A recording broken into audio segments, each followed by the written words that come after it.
Bismillahirrahmanirrahim. Assalamualaikum warahmatullahi wabarakatuh. Perkenalkan, nama saya Rahmawati Rahim SPD. Asal instansi saya dari SDN Perambilan 2 Kota Cirebon. Pada hari ini saya akan mencoba memaparkan aksi nyata saya pada topik kedua, yaitu kurikulum merdeka, dengan judul Mengapa Kurikulum Perlu Berubah. Oke teman-teman guru hebat se-Indonesia, untuk memulai pemaparan pada hari ini, kita harus tahu dulu apa itu kurikulum. Berdasarkan Undang-Undang Nomor 20 tentang Sistem Pendidikan Nasional, yaitu seperangkat pengaturan dan rencana mengenai tujuan, isi dan materi pelajaran, serta cara yang digunakan sebagai pedoman kegiatan pembelajaran guna mencapai tujuan pendidikan.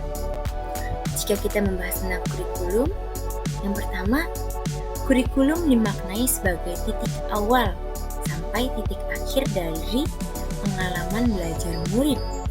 Yang kedua, kurikulum diibaratkan jantungnya pendidikan. Yang ketiga, kurikulum juga digunakan untuk memandu guru dalam proses belajar murid. Yang keempat, kurikulum bersifat dinamis dan terus dikembangkan mengikuti perkembangan zaman. Yang kelima, kurikulum dikembangkan menyesuaikan dengan karakteristik sekolah dan kebutuhan murid. Tentunya dari tahun ke tahun akan berbeda karena generasinya pun karakternya berbeda. Adapun isu kekinian yang menuntut perubahan pada kurikulum, yang pertama, adanya perubahan iklim global. Yang kedua, adanya teknologi digital yang mumpuni. Yang ketiga, adanya industri multinasional, dan yang keempat adanya transformasi budaya. Dengan adanya kondisi-kondisi di atas, maka tentu saja kurikulum perlu diadakannya perubahan sesuai dengan perkembangan zaman dan kebutuhan murid.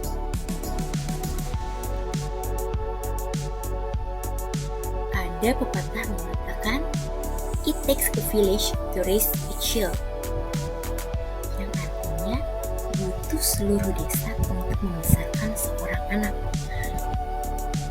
Arti dari pepatah tersebut dapat disimpulkan perlunya peran serta dari orang tua, masyarakat, dan sekolah yang termasuk dalam pusat pendidikan untuk mewujudkan kurikulum yang berpihak pada murid.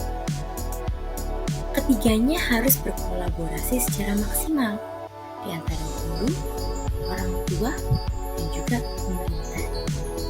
Guru di sini bertugas untuk memfasilitasi pada proses pembelajaran, sedangkan orang tua bertugas untuk memperhatikan pertumbuhan, perkembangan, dan kebutuhan anak, serta pemerintah dan seluruh masyarakat yang bergerak di bidang pendidikan bertugas untuk senantiasa mengikuti perkembangan kebutuhan murid.